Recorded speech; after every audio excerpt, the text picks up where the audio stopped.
fun little conversation about cloud-native applications. I try to bring in some thoughts about cloud-native applications. I try to discuss with you some assumptions and some approaches related to cloud-native applications. First of all, I will go a little bit into the past, the good old times, and then bring in a little bit more of the cloud-native feeling to it, only to destroy your opinions about cloud-native applications being some sort of a world domination thing on its own. I want to draw the bigger picture. I want to give you a little bit more insight into what we experience. We, Cloudibility, a Berlin-based startup in a cloud-native environment. I'm one of the co-founders here, and I want to bring you a little bit more into the world I am dealing with, and it's not only applications. Just one thing up front. My origin is the origin of a developer. So I'm pretty much getting very interested if it comes to technology. But what I learned in the last years is that technology, especially the cloud-native technology, seen on its own, is not giving you the big picture, and is not able to gain you the advantages of our new worlds. And I want to draw the picture, and I want to take you on a ride. And it's going to be very interesting since I'm not used to talk for such a short time. Usually it's going to be some 2 or 3 hours on the block. Some of my team are sitting here and they are like, great, only 30 minutes. Yeah, so let's try to draw the picture. First of all, I want to talk a little bit more about the past. In the past, 20 years ago, 15 years ago, 10 years ago, we talked about monoliths. Monolithic applications were the good thing at that time. They were easy to maintain, they were easy to deploy, at least that's a theory. The teams usually got to know that that's only a theory. So monoliths are today considered to be old technologies, incorporating old approaches. They are hard to modernize. They are hard to maintain. They are not scalable. They do not provide you with fail tolerance and failovering. So that's why we decided to go a little bit behind those monolithic approaches and try to bring in a little bit more easier approaches on the topic. We talked about verticals. Verticals were an approach where you could basically separate your systems and therefore separate your concerns. You could develop modules independently. You could then deploy them independently. You could simplify your development. Think of those huge applications containing some years of development. If you break them down into modules, you should be able to at least handle them a little bit better. Still, modules, verticals are huge blocks. Those verticals are still, they still provide a lot of risks with regards to scalability and maintenance. I want to bring in one of my most beloved acronyms, ITIL. Those are strongly related to verticals. This best practices guideline, which is basically something like, we do not want to change anything since it's not maintainable for us, it's not foreseeable for us, and we bring in some great things like change acceptance boards and so on. All of these approaches are strongly coupled with monolithic approaches and verticals. So that's basically the situation we had for the past 20, 30 years, up until now, where our customers and stakeholders basically expect more. They want us to be able to deploy things faster. They want us to reach a faster time to market. we should be able to react faster than we did in the past. We should be able to scale better than we did in the past. We should be able to reach some sort of a 24/7 availability for our applications. We should bring in more automatization, and we should bring in more things like rollbacks, quality of service, and so on. And the best thing, they want us to do it for less money. It should cost less than the approaches we had in the past, which were not able to deploy fast, scale better, and so on. So we are basically trapped as of now if we do not change our approaches. And that's basically where things like cloud native approaches, cloud native environments, cloud native applications come into the play. So cloud native, you might have already noticed, are on the one hand the next big thing. It is a gorgeous world of buzzwords we are dealing with, and it is basically often sold to us as some sort of the solution for everything. Cloud native usually means things like containerized workloads, containerized deployments, deep integration of systems, of applications with middleware and infrastructure. Usually it is built upon open source tools. It runs usually on top of some specialized infrastructure, for example, Kubernetes, OpenShift, and so on. And it is considered to be able to scale out to public cloud environments and therefore to solve a lot of problems we have in our own data centers.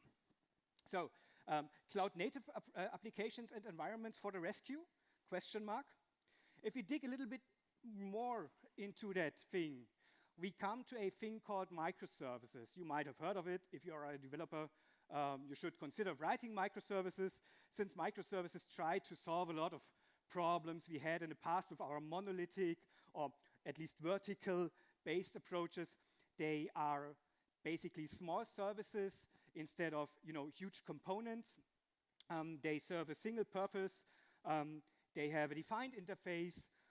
They are loosely coupled, and they communicate via HTTP, HTTPS, or message queues. So far, so good. Some microservices per se bring in a lot of advantages, like you only have a functionality per service, which is better to work upon for a developer.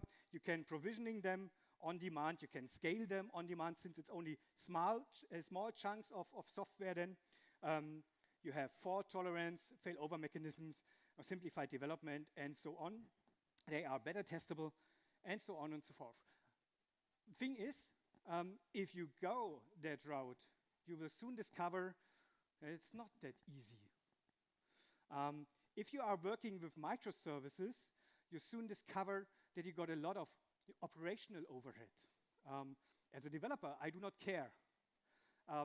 But as someone who is nowadays in a world of DevOps or Ops, I have to care, since microservices, because they are smaller in size, basically imply that you have a lot of services to maintain compared to only one application or 2 or 3 modules as you did in the past. So therefore, if you do not change something, you wouldn't only scale your microservices, you would also scale your efforts and your costs. And that's not what we want to do. So microservices alone are not the answer. That's why we bring in containers. I already mentioned containerized environments. Containers, for the ones which are not so familiar with them, are reusable components. They are versionable.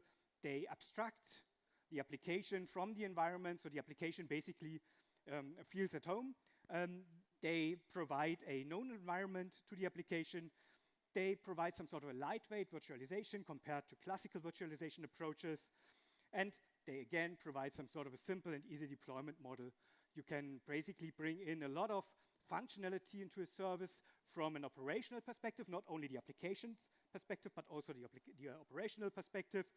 And you could basically think that cloud native applications based on microservices deployed in containers are the answer to our problems. I give you a small hint. They are not. They are part of the answer, but not the answer yet. Since we did not answer one very important question: how to run that stuff. I mean, you have now a lot of containers, great. You still have your classic bare metal machines or your VMs or whatever, and then you go onto the machines, deploy your containers there by hand, and then you have another. Then you have to have another team of 50 or 100 or whatever operators in order to keep all the services up and running. That's not the answer so far. It's part of the answer, but not the answer so far. So we need something else. We need something which is able to orchestrate our containers. And those are things like Kubernetes, OpenShift, and OpenStack. In case you have not heard about them, which I highly doubt since we are sitting in a conference where we are talking about cloud-native approaches, those things are considered to be state-of-the-art middleware. Middleware for containers, for running container loads, and for giving you the option to automatize your environment, to bring in something like scriptability for your environment. They are continuously improved. They are secured by design. It's basically, they are the industry standard for running container workloads. They are open source, and they have a huge and ever-growing community which supports them. So as of now, I should have sold you to a containerized environment running on top of Kubernetes, and you are good to go. Now you have your cloud-native application consisting of microservices. You have your containers, Docker or whatever, and you have your Kubernetes. Problem solved? Are we good to go? Can we stop that talk right now? Not yet. We are close, but not yet. We have another approach, which is then called everything as a service. You might have seen something similar to that thing. You have your different clouds. You have your hardware layer. You have your infrastructure as a service, your platform as a service, and your software as a service layers. Infrastructure as a service is basically DVMs, databases, and so on, which you can provision automatically just by pressing a not existing button, as I learned. PaaS, platform as a service, is that middleware running on top that infrastructure as a service environment, and software as a service is basically, the final thing you want to provide for your customer, meaning they do not have to care about which infrastructure you use, which middleware you use, whatever. They simply buy your software, and you are responsible for everything on top. So, gorgeous. We have microservices. We have containers. We have Kubernetes, OpenShift, whatever. And we can play the XaaS game. Are we done yet? Is it the thing that we need to reach? Is it the point that we need to reach in order to be cloud native? In order to gain all the advantages of the things cloud native applications, approaches, and so on promised to us? Short answer, no, not yet. And now we are leaving the technical sector. This is something we experience in Cloudibility quite often. This technological sector is basically only the start. Customers say and teams say, okay, we bring in microservices, Docker, we bring in Kubernetes, and now we are good to go. We go onto a public cloud environment such as AWS, Azure, whatever. There we have our infrastructure as a service, or perhaps even platform as a service approaches. Good, we are done. And then comes the bill. And it's very interesting. I just read about it some 3 weeks ago. Gartner, which is a consulting company, and I do not want to comment on their status in the world, but they are pretty much well known. They discovered that basically most of the companies moving into cloud environments feel like they missed out something. because it's not going to get faster per se. It's not going to get cheaper per se. And it's not going to give you better service, better availability, beyond that what the technology provides you with alone. So it's basically a feeling of, you know, we haven't got it working. We did not bring the picture all together. And what they found out is that basically most of the companies which dig deeper into that understand that technology is only one factor of being cloud native. Technology is only a very important part, but not the only part. So if you think about cloud native, then you should think about other things as well, not only the technology stack, but also things like DevOps, cross-functional cooperation, automatization, agility in dev and ops, and that's one of my most beloved phrases, a change of mindsets. Since if you would leave out those components, you basically exchanged one technology stack with the other one. And it's good, since it's modern, but that's not it. So let's discuss those things a little bit more in detail. Let's start with DevOps. DevOps is often considered to be something like a technological thing. We bring in something like CI/CD. We bring in something like Jenkins. We do the, I don't know, building in the cloud thing. But that's not DevOps. That's only, again, part of something which is considered to be DevOps. But it is something completely different, at least as per my understanding and as per the understanding our customers have. DevOps basically means, I've write it a little bit, I try to bring it in a little bit more with a sense of humor, but it is basically uniting different species, developer and ops. And it's not done by sitting them on the same table. Because if you sit down, left the developer, right the operator, you basically have two people sitting on the same table. That's it. So the idea has to be, or the solution basically is to make them talk to each other, to invoke them as often and as early as possible. Again, I'm coming from a development background, and frankly, I hate ops. I hate them. They are always the kind of guys that say to me, what about security? I don't care, it's your thing. Bring in a firewall. What about availability? I don't care. I provide you with the software. Do your thing. What about the ease of deployment? I don't care. I do not have to deploy it. But that's not the way it's supposed to work. Those are basically questions that need to be solved together. And the earlier we get them both on the same boat, talking to each other, the better it is for our solution.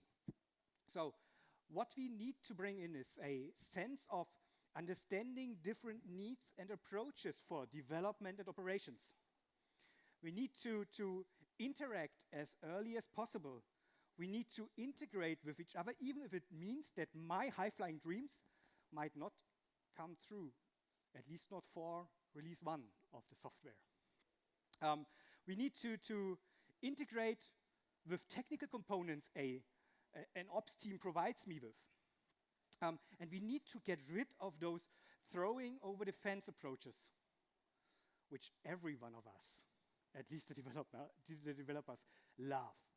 We did our work, take it, it's out of my way, care for it. So we need to bring in communication, a culture of understanding, you build it, you run it jointly approach, and a deep integration, and then we are more on the technical level again, a deeper integration of software, infrastructure, and middleware. So they all are tied together. I see it. We will have time for questions if I rushed through all my slides.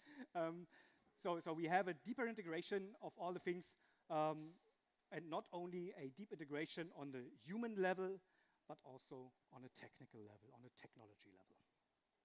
So keep in mind, the cultural aspect is as important as the technical aspect. And we should widen that picture even more. We should build things like cross-functional cooperation and cross-functional teams. Meaning, we shouldn't only sit or place a developer and an operator on the same desk. We should also bring all of the stakeholders. That's something which is very common for a developer team. They sit down with the stakeholders, they discuss the things, we do our sprint plannings and we invoke them, we give them the results. But we often forget that there are also other stakeholders, like legal, like, I don't know, security, compliance, whatever. We need to integrate them as well, since it is way cheaper to, handle their needs in the beginning of a project than at the end. That's something which you should be aware of. So we need to foster some sort of culture where we have a culture of sharing of knowledge and sharing of requirements. We need to have plannable project and schedules, something which is very common for developer teams, but quite often not for ops teams, for example. They get, the thing thrown over the fence without any word of warning.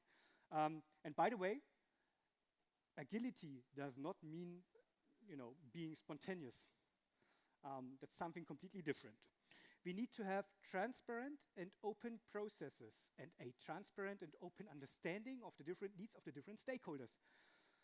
We need to get rid of those silos. Basically, imagine a collaboration where you have your classical silos and turn them by 90 degrees.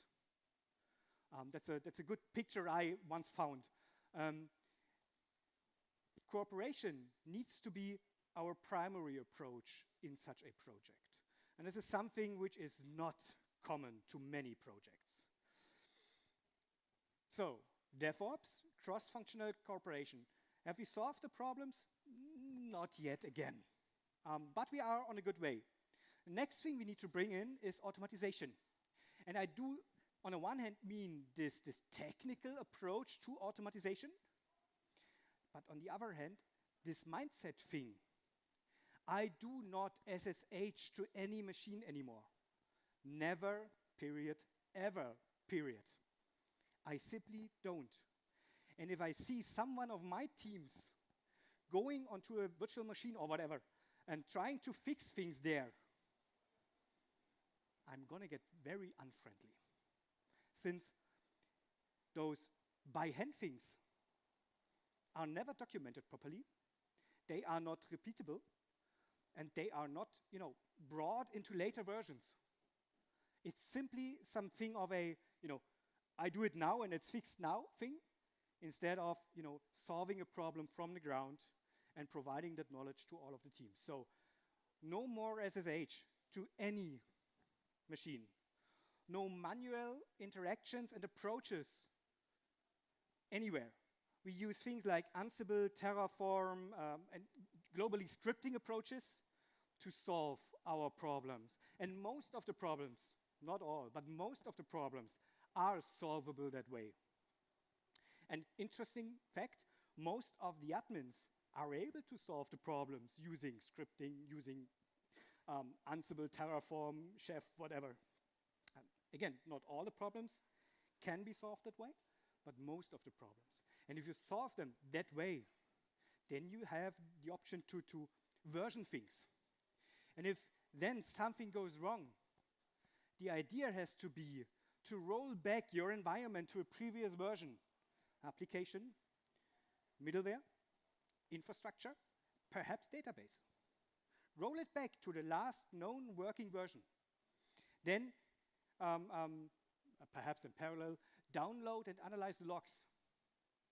And try to find a solution which you can roll out then again by simply pressing a button, by deploying things automatically.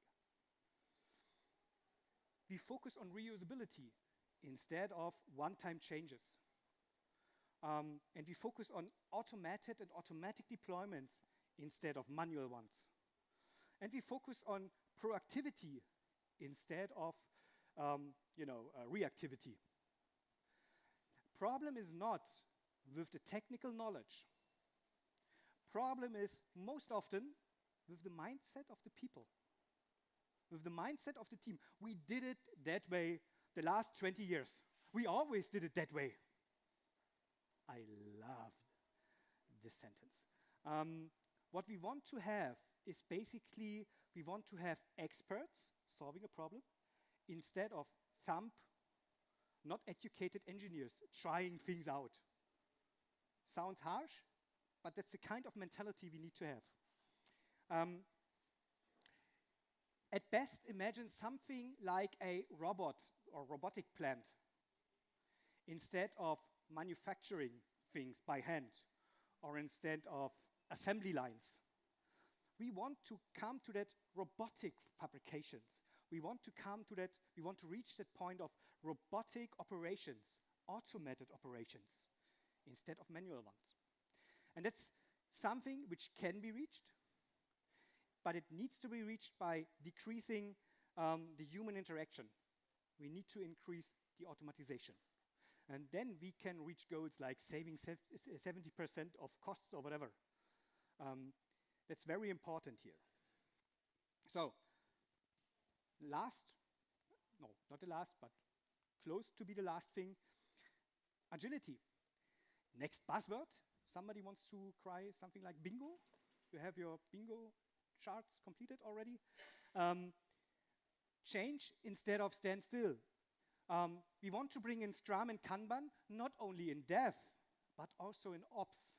And that's something which is quite an interesting thing to achieve. Not Scrum and ops, because that's not going to work. But a Kanban approach, an agile approach, approach where you have transparency instead of your closed ecosystem. I'm just looking all the time at my fellow colleague there, which is coming from an ops world. He exactly knows what I'm talking about. We want to get rid of ITIL. And we want to get rid of those famous change advisory boards, which are basically meant to prevent from change, which are basically meant to keep the status as it is instead of moving forward. We want to have self-organized teams. Self-organized team does not only mean a team which is organizing itself on its own, it's okay, quite clear, I guess, but it also means things like keeping your knowledge inside the team, gaining knowledge inside the team, be transparent inside the team. So that's very, very important here. The whole aspect of knowledge sharing is something which needs to be emphasized. And of course, things like discussion and commitment. And if you bring in all of those things, you finally reach the point where you need to change mindsets, because all the things I just described start perhaps in an IT environment, but they do not end there. Basically, you need to get the CEOs and CTOs of this world on this train. They need to support this. They need to perhaps change their internal culture. Think of those enterprise companies consisting of silos, of their own kingdoms. They do not want to bring in this kind of mindset, this kind of approach to technology. They want to keep things like an IT department small. They want to work the way they did it the last 25 years. We had interesting discussions with some CEOs in the past where they said, no, we completely understand your approach, but I do not want to do this since I'm retiring in 5 years, or it is too much of an effort for me, or there could be something going wrong at the end. So this is the from my perspective, most important thing, changing the mindsets, not only of the technical people, which is hard enough, but also of all of the other stakeholders of the whole organization, of the whole infrastructure. Only if you come to that point, you might get most, if not all, of cloud-native applications of, microservices, Docker, Kubernetes, XaaS, whatever. It's only part of the game.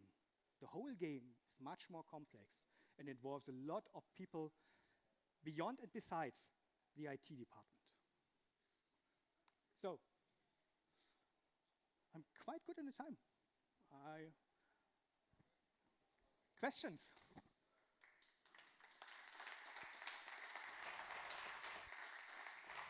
You had a question? Hey. Oh my God. I never catch something, but you might keep it. So I strongly agree, especially to the second part of the talk where it comes to the culture. Yeah. And I would be interested to actually get your experience with regards to this DevOps stuff, because from my point of view, it's also a matter of ownership and how organizations set up and fund projects. Yeah. So they usually set up a project, it's funded by the business department, they hire good, skilled consultants from external contractors. Yeah. And then at some point it's the milestone, it's finished, and the total DevOps idea, which is always then high glossy advertised, it doesn't work out, because then it doesn't even work out at the beginning, frankly. Often, if you only hire external knowledge and bring them in only for the money, it would not work out. So I'm wondering if you have any experience on how DevOps can work in an organization that doesn't have a big corporate IT department and they are strongly relying on consultants, on external partners. I have. That's what we do with some of our partners. It basically means think of this knowledge sharing approach. That could be part of it. You would need to set up some sort of a environment where you have at least some sort of leadership within the company. So this leadership and knowledge needs to be kept inside there. So shared teams, basically. It will not work without any kind of shared team. And you need to have, from my perspective, a team of experts instead of a huge team. A team of experts sharing their knowledge, documenting things. I know we all love documenting things, but that's very important. Giving transparency for the whole process, invoking the stakeholders, invoking the users. That's basically what I meant with you have to change the way you are executing your projects. It's not going to work by simply buying in a team and then do it and then they are gone. That's not the way it's going to work. There's more product than a project mindset that you have to establish. Always. You need to consider the application you are writing or working with as a product. And a product basically implies the life cycle does not end with delivering one artifact. It basically starts then. So from the very beginning, you need to have this keep the knowledge approach inside the team. This does not mean that you need to have the same people for all the time inside such a team. But it means you should document, you should bring in a sense of collaboration from the very beginning, and basically adjust your processes in, from my perspective, a transparent and agile way. It's not going to work out with the things you did in the past. And only if you start doing so, you might have a chance of keeping the knowledge, of getting rid of this I am hired for that thing and then I'm gone mentality, even when working with external knowledge. We can have a short discussion about this later on, since we are quite limited in time, but that's a very important point there. Thank you. Other questions? If not, I'm here for some minutes. Oh yeah. Thanks. You mentioned the DevOps approach. Can you comment on the approach you build it, you run it, which is an alternative? The you build it, you run it approach is basically tied to what I just said to, I can't see your name, but to you. It's basically not meaning that you as a developer need to run it later on, but it means you as a team need to run it later on. So you basically need to bring in ops experience and ops know-how from the very beginning, perhaps to a smaller degree. But that kind of a degree will later on increase. So you have some sort of a floating thing going on there. So the shares might change, but the kind of people invoked, not persons, roles invoked, should stay the same. And then again, maintain the knowledge inside that team. Does not mean that you have to maintain the same people there, since a developer will always focus on development. He's going to be gone a little bit later on. But you can still bring in some specialists, architects, or perhaps some senior developers, even if you are in an operating phase, and you should do so. It's very important not to leave out, the parts that have the development knowledge, or perhaps the security knowledge, and so on. So they need to stay inside the team, even if you reach some sort of a production phase. This basically also means that you have to change the way you are billing things. It's not going to work by only billing some tickets or whatever in a production phase. You need to think more of budgets, which allow you to bring in the knowledge whenever you need it, and to keep it and keep all of the people inside the loop. So this is another thing which is basically pretty much unknown to an ops environment. But this is very crucial for making it work later on, and for keeping the costs lower than with traditional approaches. So bring them in early and keep them inside the project, product, whatever you are building. If you lost one part, then that knowledge is going to be gone, perhaps forever. So keep them in the loop. That's basically it. But it's hard enough to get this into the mindsets, into the minds of the people, of the CTOs and the ops guys of this world. Nothing against some ops experienced people. It's more like they also have to change their mindsets. And it basically also means that you have to have specific service levels. You need to have specific processes. You can't do it simply by using the cookbook and say, okay, that's the way I'm going to operate it. It starts with something individual, and it ends with something individual. The whole thing is always a circle, and you need to keep the know-how inside it, and you need to have matching approaches and matching processes.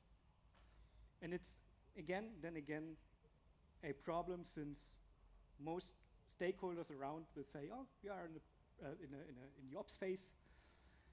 There's no need for you to keep being agile or whatever. Leave the developers out, but it's not going to work out that way. More questions? Just throw it over the fence. Yeah, any tips on changing mindsets? Because I'm not any expert and I'm finding this hard. The changing of mindsets thing is the most complicated one.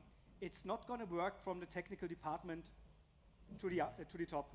You need to get the top. You need to get the CEOs and CTOs on a level, and they need to support it. If they don't support it, you can do things inside your development or operations teams, but it's not going to work bottom up. Okay. It only works top down. Okay. That's my experience.